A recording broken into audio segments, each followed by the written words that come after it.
Welcome in एक study 1024 में हुए यादव और इस वीडियो में हम देखने वाले हैं क्लास 8 की एक्सरसाइज 6.2 का सॉल्यूशन।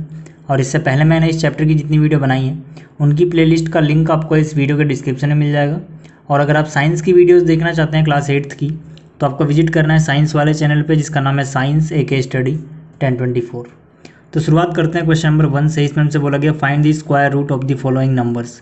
मतलब हमें कुछ नंबर दिए गए हैं, हमें इनका स्क्वायर फाइंड आउट करना है। तो जो सबसे पहला नंबर है हमारे पास, ठीक है, पहले पार्ट की अगर मैं बात करूँ तो वो है 32। अब 32 का स्क्वायर का मतलब क्या हो गया, आप इसकी पावर 2 लिख दो। किसी भी नंबर के स्क्वायर का मतलब क्या होता है कि उसी नंबर को उसी नंबर से मल्टीप्लाई कर रहे हैं।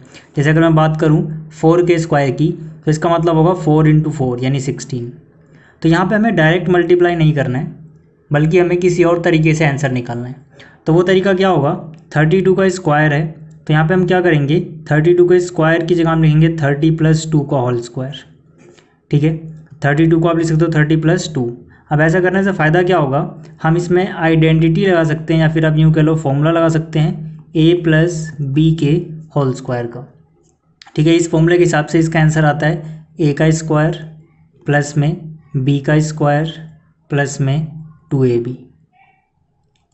ठीक, यहाँ पर a क्या होता है, जो प्लस के पहले है उसको हम a बोलेंगे। जैसे हमारे क्वेश्चन में प्लस के पहले 30 है तो यहाँ पे हम a की वैल्यू 30 लेंगे, और जो प्लस के बाद है उसको b बोलेंगे। हमारे क्वेश्चन में प्लस के बाद 2 है तो मतलब b की वैल्यू 2 हो गई। जैसे जैसे यहाँ पे a और b के साथ हुआ है वैसे वैसे हम 30 और 2 के साथ करेंगे। तो पहले a का स्क्वायर है, a की जगह हमारे क्वेश्चन में 30 है तो यहाँ पे 30 का स्क्वायर हो जाएगा। फिर b का स्क्वायर है मतलब प्लस के बाद वाले का स्क्वायर, तो प्लस के बाद 2 है तो यहाँ पे 2 का स्क्वायर हो जाएगा। फिर यहाँ प्लस है तो आप प्लस लिखो, फिर 2 है। फिर यहाँ पे a × b है तो यहाँ पे हम a लिखेंगे, यहाँ पे हम b लिखेंगे। a की वैल्यू क्या है 30, b की वैल्यू क्या है 2। तो यहाँ पर 30 का स्क्वायर अगर आपको करना है तो सिंपली आप ऐसे कर सकते हो कि 3 का स्क्वायर पहले लिख दो। 3 का स्क्वायर कितना हो गया 9। अब यहाँ पर 0 एक बार है लेकिन यहाँ पे स्क्वायर हो रहा है पावर 2 है तो ये चीज़ 2 बार रिपीट होगी, एक बार 2 बार, मतलब 30 का स्क्वायर हो गया 900 और 2 का स्क्वायर हो गया 4 प्लस में 2 × 3 = 6 हुआ, 6 × 2 = 12 हुआ, और एक 0 है तो एक 0 लगा दो। तो यहाँ से इन सभी को आप जोड़ोगे तो 900 प्लस में 120, 1020 और 4 24 यानी कि 1024। तो यहाँ पर इसका आंसर आएगा 1024। तो ये था इसका पहला पार्ट। अब देखो इसके सारे पार्ट ऐसे ही हैं। मैं एक और पार्ट आपको करके दिखा रहा हूँ, पार्ट नंबर 6। ठीक है, बाकी क्या आप कर लेना। पार्ट नंबर जो 6 है इसमें हमें क्या करना है, 46 का स्क्वायर निकालना है। ठीक है, तो यहाँ पे हम क्या करेंगे, 46 का स्क्वायर मतलब पावर 2 लिखोगे आप अपने आप से ही। अब जो क्वेश्चन है इसमें कहीं भी 46 के सर पे 2 नहीं लिखा हुआ, पावर 2 नहीं लिखी हुई। तो मैंने पावर 2 क्यों लिखी, क्योंकि यहाँ पे स्क्वायर लिखा हुआ है। ठीक है, स्क्वायर का मतलब है इसके सर पे आप 2 लिखोगे। तो यहाँ पर फिर से आपके पास तरीका क्या है, या तो आप इसको 40 + 6 लिखो, या फिर एक और तरीका है आपके पास, आप इसको 50 - 4 भी लिख सकते हो। ठीक है ना, आपके पास दोनों तरीके हैं। चाहे आप इसको 40 + 6 लिखो, 40 + 6 लिखोगे तो a + b का होल स्क्वायर फॉर्मूला लगेगा। अगर आप 50 - 4 करते हो तब भी आपको 46 मिलता है, तो इस बार फॉर्मूला लगेगा a - b का होल स्क्वायर। इस फॉर्मूले में क्या डिफरेंस आता है, यहाँ पर इसका आंसर होता है a का स्क्वायर प्लस b का स्क्वायर माइनस 2ab। उस बार प्लस 2ab था, इस बार माइनस 2ab। दोनों ही तरीक़ों से आपका आंसर सही आता है। ठीक है, हमें क्या करना होता है, बस 0 वाले नंबर के आसपास देखना होता है, क्योंकि जो 0 वाले नंबर होते हैं, मतलब जैसे 5 के बाद 0 है, ये 0 वाला नंबर 1, तो इनका स्क्वायर करना, क्यूब करना सब इजी हो जाता है। ठीक है, तो यहाँ पर इस फॉर्मूले के हिसाब से a का स्क्वायर, a के यहाँ पे 50, तो 50 का स्क्वायर प्लस b का स्क्वायर, b के यहाँ पे 4 माइनस में 2a यानी कि 50, b यानी कि 4। ठीक है, जैसे जैसे यहाँ पे हुआ a का स्क्वायर तो 50 का स्क्वायर, a की जगह 50, b का स्क्वायर तो b की जगह 4 है, 4 का स्क्वायर, माइनस की जगह माइनस, 2 की जगह 2, a की जगह हमारे पास 50 है तो 50 आया, और इसी तरह से b की जगह 4 तो 4 आया। तो ये कितना हो जाएगा, 5 का स्क्वायर 25, ये 0 2 बार रिपीट हो जाएगा, स्क्वायर है इसलिए, 4 का स्क्वायर 16, माइनस में 2 5 × 10 4 × 40, और एक 0 है तो एक 0। ठीक है, तो इसको आप कर लो। 2500 में से 400 घटा दो, 2100 बचेगा, और 16 जोड़ोगे तो 2116। ठीक है, ये इसका फाइनल आंसर आ गया। तो बाकी के पार्ट आप कर लेना, मैंने सिर्फ ये 2 पार्ट करके दिखा दिया, आपको समझ में आ गया होगा। अब बात करते हैं अगले क्वेश्चन की। अब देखो जो क्वेश्चन नंबर 2 है इसमें हमसे बोला गया write a Pythagorean triplet whose one member is, मतलब कि पाइथागोरियन ट्रिपलेट लिखना है हमें जिसका हमें एक मेंबर गिवन है। तो सबसे पहले ये समझ लेते हैं पाइथागोरियन ट्रिपलेट होता क्या है, और अगर हमें एक मेंबर पता हो तो बाकी के मेंबर्स हम कैसे निकाल सकते हैं। ठीक है, देखो अगर मैं आपको बात करूँ यहाँ पर पाइथागोरियन ट्रिपलेट की, तो आप ऐसे समझ सकते हो कि ऐसे 3 नंबर जिनमें जो सबसे बड़ा वाला नंबर है उसका अकेले का स्क्वायर बाकी दोनों छोटे नंबर्स के स्क्वायर के सम के बराबर आ जाए, उन 3 नंबर के ट्रिपलेट को हम बोलेंगे पाइथागोरियन ट्रिपलेट। मतलब कि जैसे कि मान लीजिए हमारे पास 3, 4 एंड 5 है। अब यहाँ पे सबसे बड़ा कौन है? 5। तो यहाँ पे 5 का जो स्क्वायर है, ठीक है, वो अकेला 5 के अकेले का स्क्वायर बाकी दोनों जो नंबर हैं 3 एंड 4 इनके स्क्वायर के सम के बराबर होगा। ठीक, जैसे 5 का स्क्वायर कितना आया? 25, और 3 का स्क्वायर कितना आया? 9, 4 का स्क्वायर कितना आया? 16। तो यहाँ पे 25 है और यहाँ पर 16 + 9 कितना आ गया? 25। तो यहाँ पे आप देख रहे हो कि जो 3, 4, 5 ये 3 जो नंबर हैं, इनमें से जो 5 है इसका अकेले का स्क्वायर बाकी दोनों के स्क्वायर के सम के बराबर है। तो पक्की बात है कि ये एक ट्रिपलेट बनाते हैं जिसे हम बोलेंगे पाइथागोरियन ट्रिपलेट। ठीक है, इसके अलावा अगर आप कुछ और ट्रिपलेट याद रखना चाहते हो तो मैं आपको बता देता हूँ। 6, 8, 10 ये भी एक ट्रिपलेट है। इसके अलावा यहाँ पर मान लीजिए 5, 12, 13 ये भी एक ट्रिपलेट है। तो यहाँ पे आप एक बात और ऑब्जर्व कर सकते हो कि भाई एक ही नंबर 2 अलग अलग ट्रिपलेट में हो सकता है। जैसे जो यहाँ पर मैंने पहला ट्रिपलेट लिखा इसमें भी 5 आ रहा है, और जो ये तीसरा मैंने ट्रिपलेट लिखा इसमें भी 5 आ रहा है। ठीक है ना। तो अब क्वेश्चन आता है कि अगर हमें मान लीजिए किसी ट्रिपलेट का कोई एक मेंबर पता है तो बाकी के 2 मेंबर हम कैसे निकालेंगे? टोटल मेंबर कितने होंगे? 1, 2, 3। ठीक है, तो देखिए इसके लिए हमारे पास फॉर्मूला है। फॉर्मूला क्या है? 4। मान लीजिए हमारे पास कोई नंबर है m जो कि 1 से बड़ा है, और जो m है ये एक नेचुरल नंबर है। ठीक है, m क्या है?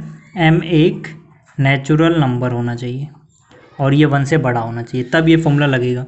तब इस फॉर्मूले के हिसाब से जो पाइथागोरियन ट्रिपलेट के मेंबर्स होंगे वो एक मेंबर होगा 2m, दूसरा होगा m का स्क्वायर -1 और तीसरा होगा m का स्क्वायर +1। अब ये मत समझना कि हर बार 2m छोटा होगा, इनमें से अलग अलग केसेस में, ठीक है, कभी ये छोटा होता है कभी ये ऐसे हो सकता है। ठीक है ना, लेकिन हमेशा आपको यही 3 देखने को मिलेंगे। अब क्या होगा, हमारे क्वेश्चन में हमें कोई एक मेंबर बताया होगा और फिर हम देखेंगे कि वो जो एक मेंबर है वो इसकी वैल्यू है या फिर इसकी वैल्यू है या फिर इसकी वैल्यू है। ठीक है ना, उस हिसाब से हम क्या करेंगे, बाकी के मेंबर्स निकालेंगे। तो अब क्वेश्चन शुरू करते हैं। आप जो ये मैंने फॉर्मूला लिखा है इसको याद रखना कि भाई हमारे पास m जो है वो पूरा नंबर होना चाहिए, एज अ फ्रैक्शन में नहीं आएगा। ठीक है ना, क्योंकि m पहली बात तो 1 से बड़ा है, दूसरी बात नेचुरल नंबर है। नेचुरल नंबर ऐसे आधे अधूरे में नहीं आते हैं कि 1.5, पौने 2, 2.5 ऐसा नहीं होगा, पूरे नंबर होंगे। तो शुरुआत करते हैं। देखो यहाँ पर जो पहला मेंबर हमें दिया गया पहले पार्ट में वो है 6। ठीक है, तो यहाँ पर मैंने क्या किया, पहला जो मेरे पास 6 है, अब क्वेश्चन ये आता है कि मैं 6 को 2m के बराबर मानूँ या फिर m² -1 के बराबर मानूँ या फिर m² +1 के बराबर मानूँ। अब ऐसा भी हो सकता है कि एक ही नंबर अलग अलग ट्रिपलेट में भी हो। ठीक है ना, तो कभी कभी 2 आंसर भी आ जाते हैं। फिलहाल जब भी आपको कोई इवन नंबर मिले तो आप 2m के बराबर मान लेना। 2m के बराबर मानोगे अगर इवन होगा तो। ऐसा क्यों? क्योंकि पक्की बात है यार, फिर m की वैल्यू पूरी आपको मिल जाएगी, क्योंकि ये 2 से डिवाइड हो जाएगा, क्योंकि ये वाला 2 डिवाइड में आएगा भाई। अगर 2m की वैल्यू 6 है तो m की वैल्यू 6/2 होगी, यानी कि m की वैल्यू कितनी आ गई? 3 आ गई। ठीक है, अब मैं ये नहीं कह रहा कि अगर कोई इवन है तो कभी वो इनके बराबर नहीं हो सकता, अलग अलग केस है, हो भी सकता है, लेकिन इतना तो पक्का है कि हमेशा 2m के बराबर रखोगे तो आपको यहाँ पे m की ठीक ठाक वैल्यू मिलेगी। अब जैसे मान लो अगर मैं इसी 6 को m² -1 के बराबर रखता तो m² की वैल्यू कितनी आ जाती? मान लीजिए अगर मैं रखता, तो अभी मैं रख नहीं रहा, ठीक है, अगर मैंने माना होता m² -1 बराबर जो ये 6 था, क्योंकि क्वेश्चन तो ये भी आ सकता है ना, मुझे पता कैसे लगा कि 6 इसी के बराबर होगा। ठीक है, तो अगर मान लो मैं ऐसे रखता तो m² की वैल्यू कितनी आती? 7। अब अगर m² की वैल्यू 7 आ रही है तो m की वैल्यू √7 आएगी। √7 का आंसर पॉइंट्स में आएगा। ठीक है ना, अप्रोक्स वैल्यू जो निकालोगे। अब जो पॉइंट्स में आएगा तो यहाँ पे नेचुरल नंबर तो नहीं होगा, जबकि हम नेचुरल नंबर होना चाहिए, तो मतलब ये केस कैंसिल। इस तरह से अगर आप पहली बार में कुछ गलत भी लेट कर लेते हो तो आपको पता लग जाएगा कि भाई आपने कुछ गलत किया है। m की वैल्यू फिर से बोल रहा हूँ नेचुरल नंबर आनी चाहिए, 1 से बड़ी आनी चाहिए। तो यहाँ से देखो जैसे मुझे m पता लगा, सेकंड मेंबर क्या हो जाएगा? m² -1। m की जगह क्या रख दोगे? जो आपको m पता लगा है, 3 पता लगा है, तो यहाँ से 3 का स्क्वायर -1, 3 का स्क्वायर 9 हुआ, 9 में से 1 गया, कितना आया? 8। और इसी तरह से अगला मेंबर क्या हो जाएगा? m² +1। m की वैल्यू कितनी रखोगे? फिर से 3 रखोगे, तो 3 का स्क्वायर +1, 3 का स्क्वायर 9 + 1 10। ठीक है, तो अब बात आती है कि जो हमारा पाइथागोरियन ट्रिपलेट है वो क्या होगा। ठीक है। देखो सबसे पहला मेंबर तो हमें दिया ही गया था 6, यानी 2m था, 2m की वैल्यू 6 है। दूसरा मेंबर m स्क्वायर माइनस 1 है, m स्क्वायर माइनस 1 की वैल्यू 8 है। तीसरा मेंबर m स्क्वायर प्लस 1 है जिसकी वैल्यू 10 आई है। तो 6, 8, 10 आएगा। आप यहाँ पर m की वैल्यू मत लिख देना, कहीं आप लिखो 3, 8, 10, क्योंकि जो m है वो ट्रिपलेट का पार्ट नहीं है, 2m उसका पार्ट है, ठीक है ना। तो इनकी वैल्यूज आपको लिखनी है। तो उम्मीद आपको ये समझ में आ गया होगा। अब बात करते हैं अगले पार्ट की। अब देखो जो अगला पार्ट है उसमें दिया गया है 14, मतलब कि हमें एक मेंबर पता है कि एक मेंबर 14 है, तो इसको भी मैं 2m के बराबर मानूंगा, क्योंकि भाई m की वैल्यू यहाँ से पूरी पूरी आ जाएगी, ठीक है ना। m की वैल्यू कितनी आएगी, 2m बराबर 14 है, तो m बराबर 7 हो जाएगा, 2 जाएगा डिवाइड में, तो m की वैल्यू 7 आ गई। एक मेंबर तो हमें पता है कि भाई 14 खुद ही एक मेंबर है। बाकी दोनों मेंबर कौन कौन से होंगे, एक होगा m स्क्वायर माइनस 1, एक होगा m स्क्वायर प्लस 1। m की वैल्यू 7 है, तो 7 स्क्वायर माइनस 1, 7 का स्क्वायर 49 माइनस 1 48, और यहाँ पर 7 का स्क्वायर प्लस 1, 7 का स्क्वायर 49 प्लस 1 यानी कितना 50। तो जो ट्रिपलेट है हमारा वो कितना हो जाएगा, पहला मेंबर 2m यानी कि 14, दूसरा मेंबर 48, तीसरा मेंबर 50, ठीक है। तो देखो जो बाकी के पार्ट है उसमें भी आपको इवन नंबर दिए गए हैं, तो यहाँ तो आप कर लोगे। मान लो अगर कोई अजीब सा नंबर आता जिसमें 2m के बराबर हम रखते तो हमें m की वैल्यू फ्रैक्शन में मिलती, तब तो हम नहीं रख सकते थे। तो मैं वैसा एक एग्जाम्पल आपको बताता हूँ। बाकी के एक्सरसाइज के क्वेश्चन आप कर लेना, वो आपसे आसानी से हो जाएंगे। अब मैं जो एग्जाम्पल ले रहा हूँ वो एक्सरसाइज का नहीं है, ठीक है। मान लीजिए हमें पहला मेंबर बताया गया होता 15, ठीक है। मान लीजिए अगर हमें 15 बताया गया होता तो इसको मैं 2m के बराबर तो नहीं रख सकता, क्यों, क्योंकि अगर मैं 2m बराबर 15 रखूँगा तो m की वैल्यू 15/2 यानी 7.5 आएगी, जबकि यहाँ पर जो फॉर्मूला हम लगा रहे हैं इसके लिए m की वैल्यू फ्रैक्शन में नहीं होनी चाहिए, फिर डेसिमल में नहीं होनी चाहिए, तो मतलब 2m के बराबर तो इसे नहीं मान सकते हम।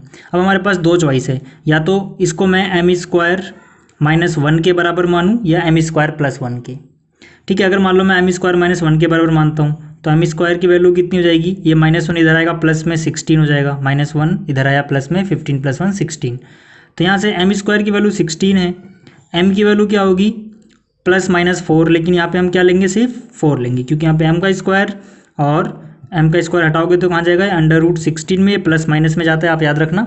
लेकिन क्योंकि यहाँ पर हम सिर्फ नेचुरल नंबर की बात कर रहे हैं जो भी 1 से बड़े हैं, तो नेगेटिव की बात तो हो ही नहीं रही, तो यहाँ पे m की वैल्यू आ गई 4, ठीक है। √16 कितना होता है, 4 हो जाता है, तो m की वैल्यू 4 आई। तो हमारे पास 3 मेंबर कौन कौन से थे, एक 2m था, एक m स्क्वायर माइनस 1 था, और एक m स्क्वायर प्लस 1 था। हमें m पता लग चुका है, ठीक है। तो यहाँ से 2m की वैल्यू निकालो, 2 इंटू में m की वैल्यू 4 यानी कि 8 आ गया, और यहाँ से m की वैल्यू फिर से 4 है, तो 4 का स्क्वायर प्लस 1, 4 का स्क्वायर 16 प्लस 1 17 आ गया। तो इस बार पाइथागोरन ट्रिपलेट कौन कौन हुआ, पहला यहाँ पर एक 15 हो गया, एक 8 हो गया, और एक 17 हो गया। तो इस तरह से आपको कभी कभी डायरेक्ट नहीं लगेगा कि भाई 2m की वैल्यू रखनी है, कुछ भी रख सकते हो, जो भी आपको पहला मेंबर मिला है किसी के भी बराबर रख सकते हो, बस m की वैल्यू पॉइंट वगैरह में नहीं आनी चाहिए, पूरा एक नंबर आना चाहिए।